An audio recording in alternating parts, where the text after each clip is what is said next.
everybody. Nice having you today with us, David and Alec, my permanent partner in this Idea Shots video podcasting, what we are doing. We are here today for the very first episode of our new season with a new format, which we are launching in February, this 4th of February in YouTube Premiere. We are continuing our quest for understanding our life better for today and for the future, and preparing a better future for us, for business, and for people in general, by touching this very challenging theme, which we call education and learning in 2021 and for the future. So for this reason, we have today with us our special guest, David, straight from Hong Kong. Hello. He's a founder of eGrow to Learn, if I pronounce it well. Learn to grow. Learn to Grow, a digital learning agency. Alec used to work and be with David in Hong Kong for a while, so he can tell us more about your history together. Alec, if you can, your personal history together, if you can add more. Okay, well, we're not going into the moment in which we romantically met, but I think it was at a conference about education and technology and EdTech, and that took place, I think, at the BRD, if I remember well. And then we had a series of exchanges and, talking about ideas around learning and technology and permanent lifetime education. So this is brief. Mm-hmm. And this is also, David is the initiator of a very interesting network of people involved in EdTech. And that network covers a lot of Southeast Asia, but goes beyond that and extends at the global level with professionals that are engaged into that. So I'm very happy to have you here. Thank you, David, for accepting our invitation. Thank you for inviting me. David, I would prefer to be called David or David, because I'm good with everything. David. No, the easiest for you is good. Okay, we will go with David. David is perfect. Yeah. David, can you tell us more about what is this digital learning agency that you are running? What this is all about for our public? Maybe there is a very new term for them as well, and we might need more details and understanding what is eLearn to Grow and what is a digital learning agency. Thank you for asking the question. Basically, the digital learning agency, so eLearn to Grow, is a company which is supporting private and public organizations in their digital transformation. And more specifically to digital learning transformation. So usually we were used to work with companies who already embraced the digital learning space. So they already know about digital learning. They are equipped with digital learning platforms. And so we support them to create engaging and interactive content. And so now more and more with everything that's happening outside, the crisis and everything, we have more and more people coming to us more like for advisory, because they are starting to get more awareness about digital learning, and it's something very new for them. And so we play the role of advisor as well as the role of content provider or solution provider, like a platform, for example. So we provide the platform, we help them to create the e-learning, and then we support them in all the advisory role. Mm-hmm. So you feel that this period, this pandemic crisis, has accelerated a lot the request, the engagement of the agencies of the organizations in asking for your services. So I think yes and no. So yes, in a way where we have many new companies and organizations looking to move to digital, because before they had something different, like another setup, and so now they don't have the choice. They need to move to digital. Yeah. But if I step back, digital learning is not something new. It's here for like 20 or 30 years, and many companies already started that. So I think the trend in digital learning, like it started to boom really like maybe 4 or 5 years ago.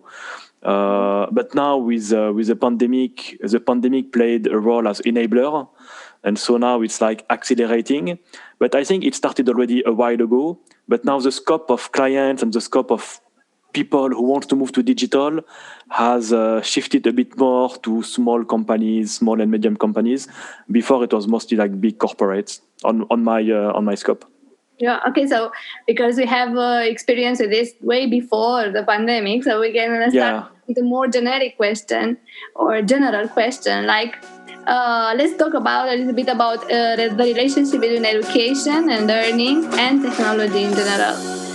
Because there are a lot of debates on this issue of whether they meet or not, whether they work together well or on the opposite, they kind of block each other. What do you guys think about that? About the relationship between education and learning on one side and technology development on the other side? What are the benefits of this and what are the drawbacks, if there are any? Where does the relationship go to? Alec, can you um, interfere, or David, who wants to start? I would be Alec? interested to hear what David says. Okay. Because- Okay. Yeah, and then I will. Okay. So my point of view on that, I mean, my view on how technology could support learning, I think we need to step back and to see that in different phases. We had before the crisis, the pandemic, and after the pandemic. So maybe I can talk about that first. Just my view on what my clients are asking me, and the types of people I'm interacting with. So before the pandemic, as I said previously, I mean, digital learning was like already something going up. It was already trendy, and it was not like something new. And what was changing was more the learning experience. So we had digital learning for a while, but now people are looking more for a better user experience, a better learning experience. And we have so many new technologies that can somewhere improve this learning experience. This is the first point. And then we had the crisis. And so when we had the crisis, this pandemic, I had many new kind of people contacting me, but most of the time they were looking for, if I may say, quick and dirty solutions, just kind of workaround so that they can continue to train people, but in a more digital way, because before they had face-to-face trainings, for example, and so now they cannot do face-to-face training anymore. And the problem is that technology is here, so it can help, but the mindset and the change management around that was not really here. So people just tried to copy paste what they had before to something digital. They just copy pasted, and it doesn't work, because when you move digital, and I think Alec is really going to complement what I'm going to say, but when you move to digital, you need to rethink the way you are going to teach, and you are going to rethink the way the digital learning is going to be transferred. The way you transfer the knowledge is not the same in a digital way and non-digital way. So you cannot just copy paste the programs. And so this is my first observation. It's you cannot just copy paste. So even if you have the best technology, but you have a bad teacher, the result is going to be bad. If you have a bad curriculum and then you move to digital, it's going to be bad as well. So it's not just a matter of technology, and this is why when we talk about digital transformation, I think the transformation is maybe more important than the digital part. Yeah. Mhm. So this is a challenge I for think anthropologists now. Yeah. Yeah. Not about technology, it's about the people using the technology. Yeah, thank you, David. I think you made very important points right there, and I think that what you brought into on the table is the fact that you cannot move when you move the analog into digital. There are transformations automatic transformations. It transforms the way we relate to the process of learning in itself. It transforms the expectations that people have from learning and the experience that people get from it. I just finished 2 weeks of online residency. We used to do on-campus residency in the university I teach in Canada, and this year we did it, of course, online. And it was an entire process to transform that on-campus into online, and it worked well, but it required a lot of effort, indeed.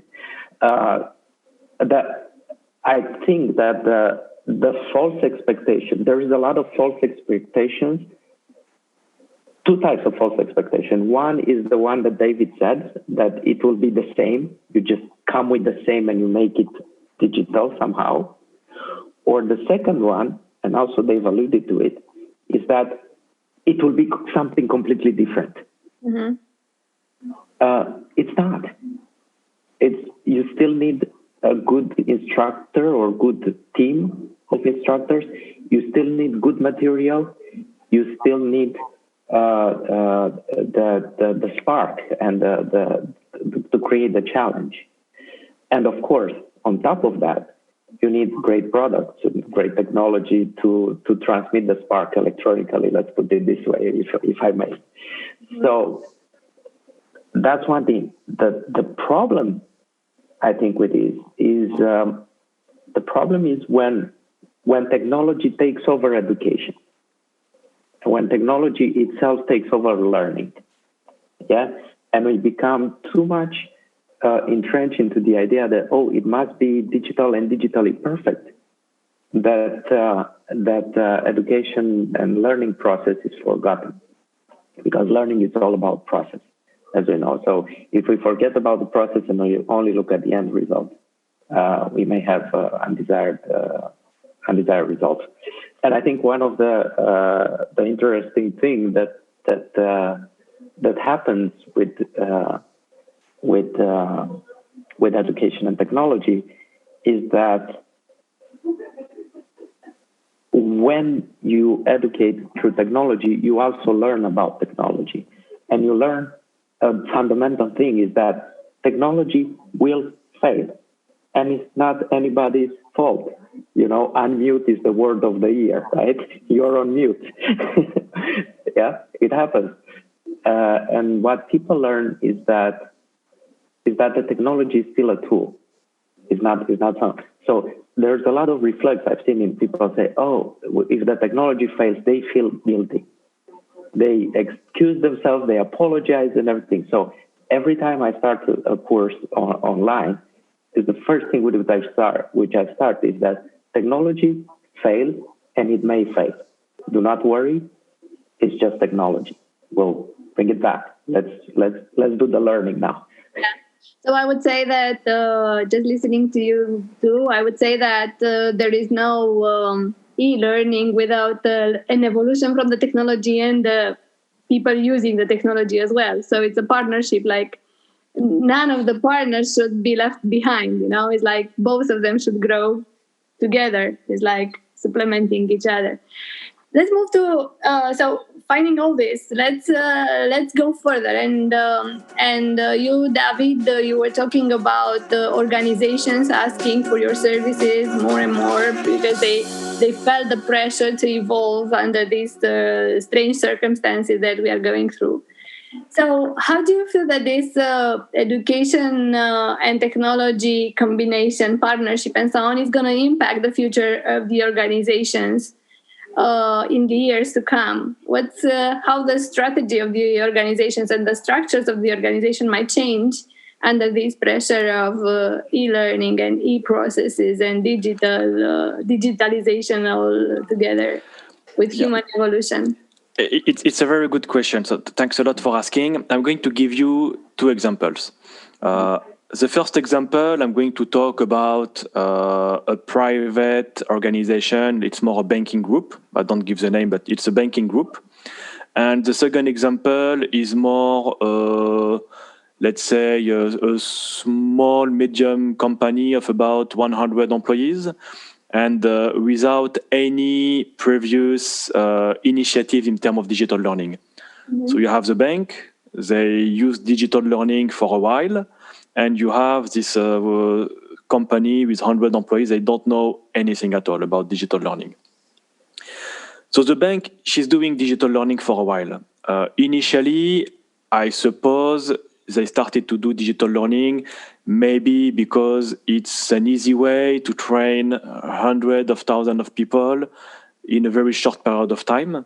And so if you want to train people on some regulatory topics, it's good to do e-learning because you can easily track who did what, and you can train a huge amount of people in a very short period of time. So maybe the objective initially, it's not just about providing a good learning, it can be also about cost cutting, for example, So it was like a couple of years ago. And so now these types of organizations are changing the way they see things. It's not just about cost cutting, but it's also about providing a better learning experience. It's also about providing a better learning experience to their employees, because now their employees, they all have this last smartphone with many applications. So they are used to have a nice learning experience. So they want to see that in the office as well. So the second example was this small company. This company, when they contacted me, it was in the middle of the crisis. They said, I want to move to digital learning. It's urgent. So please support us. So we spent a lot of time trying to understand their needs and to identify several options. And then when the situation in Hong Kong was a bit better, they just told me, oh, we don't want to do e-learning anymore. We are going back to face-to-face training because the situation outside is better. And so the thing is that they didn't really have this strategic view of digital learning. It was just something that they wanted to have quickly, as I said before, quick and dirty, but it was what they had in mind. And you have other organizations that really have a strategy and they really have the aim of using technology for learning to improve something. It was not just a very short-term solution. Mm-hmm. So what I understand from what you said, David, is that in fact, digital learning will not save your company. Digital learning will not create your strategy. It's the other way around. It is through your strategy that you need to integrate digitalization. It doesn't matter if it's digital learning or digitization in any type of other domain. Is that correct? What I get there from you is that it's exactly that, because again, digital learning is just one aspect of a more global digital transformation, and the digital transformation, when a company implements a digital transformation, it's to meet some objectives. It could be business objective, operational objective, improving the quality. So it's all for a specific objective, which is most of the case to improve the service you want to provide to your clients, for example. And so you have a strategy, and to meet the objective, you are going to implement a digital transformation. And the digital learning is part of this digital transformation. So it's exactly what you said, Alec. Totally. Mm-hmm. Thank you. So don't make the digitization the objective, but use the digitization to arrive to your objectives. Yeah. So or in a different way, the objectives, we set the objectives as before, only that this time we are using the digital learning in a much better and more efficient way than before. This is what the whole time has taught us to do, rather to use it as a tool for reaching objectives, irrespective of the situation that we are going through globally. Yeah, it's exactly that. I totally agree with that. And I think it's beyond digital learning, right? Yeah. It's something you find everywhere when people try to think about the solution before to understand what they really need. Mm-hmm. And it happens all the time, not just for digital learning. And I think the way it should be, what do you need? What problem are you trying to solve? and what is the best option for you to solve this problem. It could be digital learning, it could be something else. And I think it's important to take the things in the right way. Yeah. I think it's interesting that you were saying you were giving this example of the situation in Hong Kong when Hong Kong was a little bit better. The organization came back to the old way of doing and gave up to digitalization into the favor of face-to-face, because of course we are human. Face-to-face interaction and socialization is essential for our life, and it's normal to be like that. You cannot replace that. But we were very curious to understand a little bit of how this education and technology partnership works for the Southeast Asia in general. If you feel you're coming from a different culture, you are not from Hong Kong originally, so you might know from your experience, you have seen people in different cultures reacting in different ways. And we were curious to understand how South Asia is relating to this kind of industry and digitalization, learning through digitalization. If you feel there are any differences between South Asia and the rest of the world. Alec, you want to share something? Or? Yes, just trailing on Adina's question, I would maybe reformulate it in the sense that is how cultural differences and different approaches on education change the approach on educational technology. Yes. Right, because it's a different way to conceive of education in Southeast Asia as it is, for example, in Western Europe. So is it more conducive to EdTech? Is it less? How is it? So it's a very difficult question, honestly. Again, I'm just going to try to make it very pragmatic. So the way I'm going to apply is going to be very pragmatic.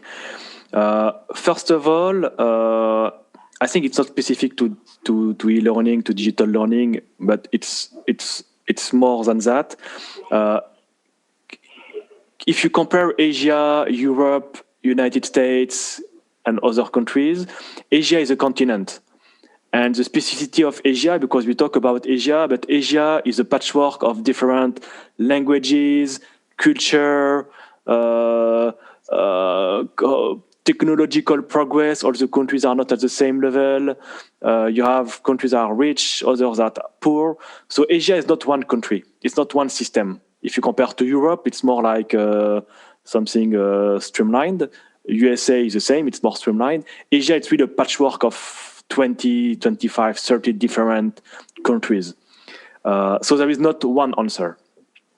Secondly, if you go on Google Trend and you search for EdTech, or if you search for e-learning or for instructional design, you will see that Asia or Southeast Asia is not going to be like the country or the region which is going to search the most for this kind of terms. But then if you read the reports, you can see that e-learning, EdTech, all these topics in the coming 5 to 10 years are going to boom in Asia. So we know that it's going to be a huge thing coming here in Asia. But then when you look on the ground today, I think it's really depends on the country, depends on the type of organizations. And so it's not really like always very obvious to see what the appetite of one country or of one audience in the country on EdTech and digital learning. When we launched the EdTech Club 2 years ago, initially the focus was in Hong Kong, and we had really a good audience for that, but it was not like a huge audience.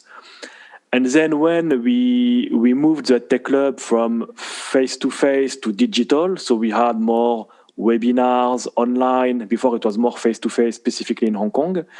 So we opened to the world. And now 50% of the people who are joining us for the webinars, for the live workshops, are coming from US, South Africa. I mean, US 50%. Then you have Canada, South Africa, Australia. And then we have Hong Kong, Singapore, India. but the people who are joining us are not just people from Southeast Asia. And so when I see the percentage of people we have, as of today, I think Asia is not yet leading the way, but Asia is going in the coming years to lead the way. So it's coming, it's not yet 100% here when you talk on the ground. This is my point of view based on what I see. Thank you so much for this. And I have a very strange idea that came when you listed up the countries. And the strange idea is about the density of the population in big cities. So Australia, South Africa, US, those are countries that are with a certain type of history that have very low density. So the human interaction is very low. They're already into a digitized world. They're already, you take the car to buy bread and rather than to visit a friend, you just chat or whatever. And that's been in the past 20 years. So I wonder how much of that, and it's just a rhetorical question, we don't expect an answer from you, Yeah.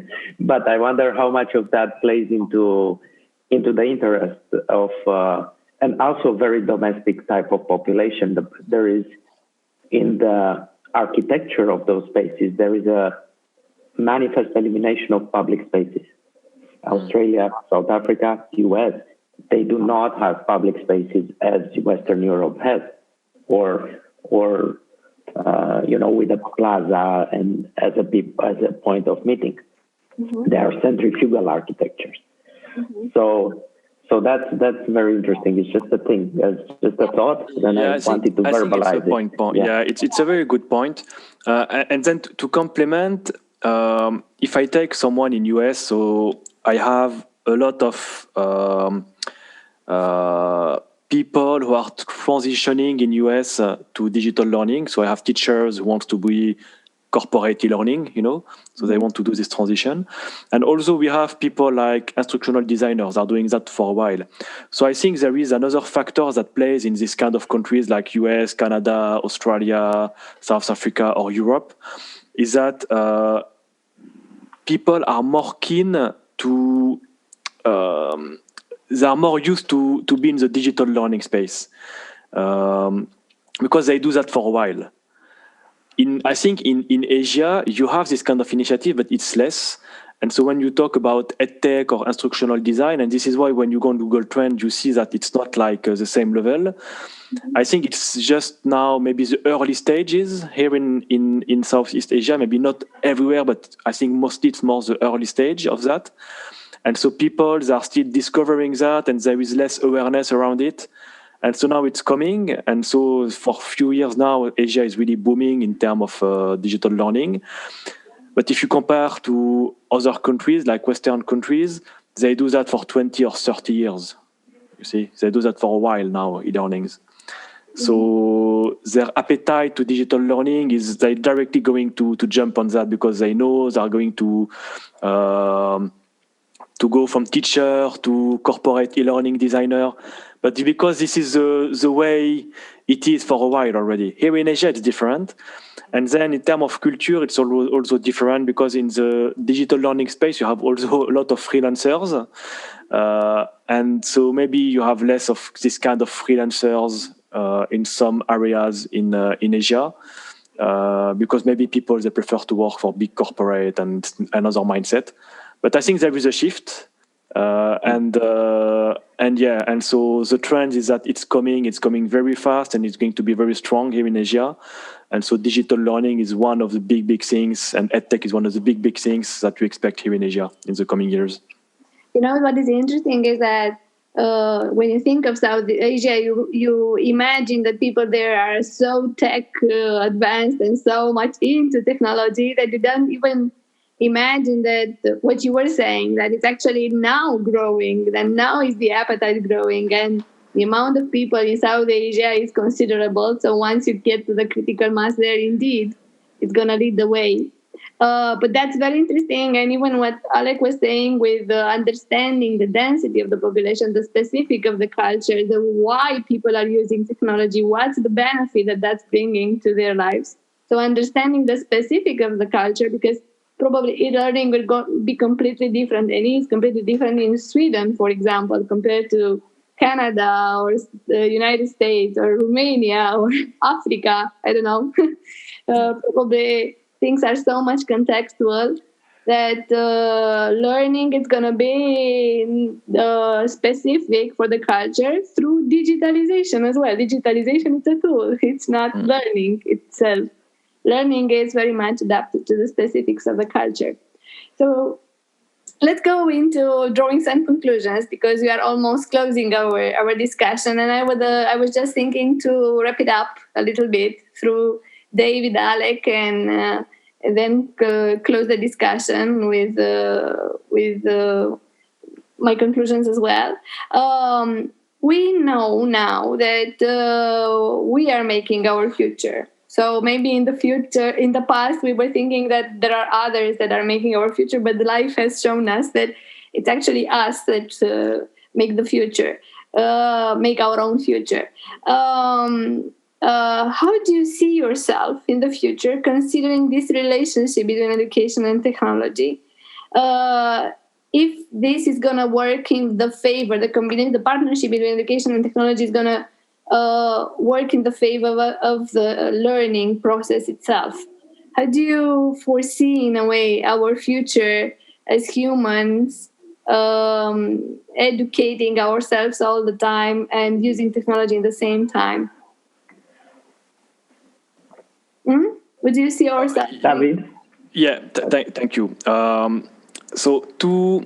Let me say just two things to conclude on my side. Yeah. The first thing, just to complement what I said previously, for me in the future, there is a matter of responsibility. As you said, and I take the example of this company who said, I don't want to do e-learning now, I don't care anymore. There is the responsibility of the government, the responsibility of the companies in terms of what kind of digital learning you want to provide and what kind of learning in general you want to provide to your employees or to your citizen. The example here is, as you said, and it's right, most of the people expect digital now. I mean, we are all digital consumer. We all have everything digital.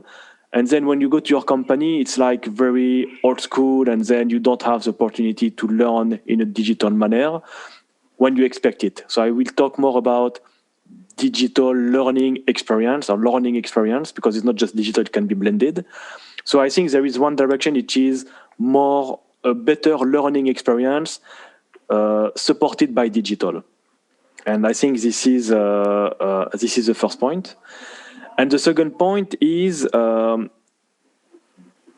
especially for adult learner, and then Alec, please correct me if I'm wrong. I'm not an anthropologist like you, but my feeling is that for adult learner, we learn all the time. We don't need to sit 3 hours on doing a MOOC, because we learn all the time. And the way we learn is different. So it's our responsibility at time to be in a kind of self-learning, continuous learning mode. And we do that already. If you want to know more about blockchain, you go on YouTube and you type blockchain. So you are learning something. Or you go on Facebook group and then you try to find a group talking about blockchain. Or you go on a forum and you post something about blockchain. So I think we are learning, and we are responsible for our own way of learning, because you are already learning all the time. And learning and digital learning, it's not just going at university. It's what you do all the time. It's to be curious and to do some tutorials or to listen to some podcasts like the one you are doing. All of that is about learning. So I think the future is about responsibility. Your own responsibility as an individual, and the aim you have to learn or not. And so don't complain if you don't learn. And then responsibility of private and public organization on the way they are going to empower their employees or citizens to help them to to have a better learning experience. Thank you, David. I think those are wonderful points. I have nothing to add except that we should all forget that old English saying that you cannot teach an old dog a new trick. Old dogs keep learning new tricks, and it's luckily this way. And you had a very good point there that there are two emphases here: the onus on the individual to use the freedom and the technology at hand in a responsible way for learning. And second, onus on public and private institutions to create the environment that is conducive and that rewards learning. So that sounds really fantastic. Better when you say it. Thank you. And that's great because we'll have a future episode, 2 episodes from you. We'll talk with somebody about micro learning and how learning happens all the time. But let's not anticipate and word this to you, Adina. Yeah. Wrap up. I don't have many things to add. Only that what you were saying, I think that what is very important is for people who listen to us to understand that it's very, very important that personal learning through technology is actually happening. It's happening with the old dogs and the new dogs as well. And if the old dogs and the new dogs, they don't talk and they don't understand each other, that might be many situations where collaboration and partnership doesn't happen. Yeah, instead of going with the new dogs, learning things in a different way, you are going back to the old tricks. So it's very important, this one, the learning process to be continuous from everybody, organizations, leadership, people, normal people everywhere, old, new, in between. In order to understand that is the only way to evolve together along with technology is to stay open to everything that comes in our way and help us evolve as humans and develop more into the learning process. That's the only thing that I wanted to add. And now I want to thank you for this enriching discussion.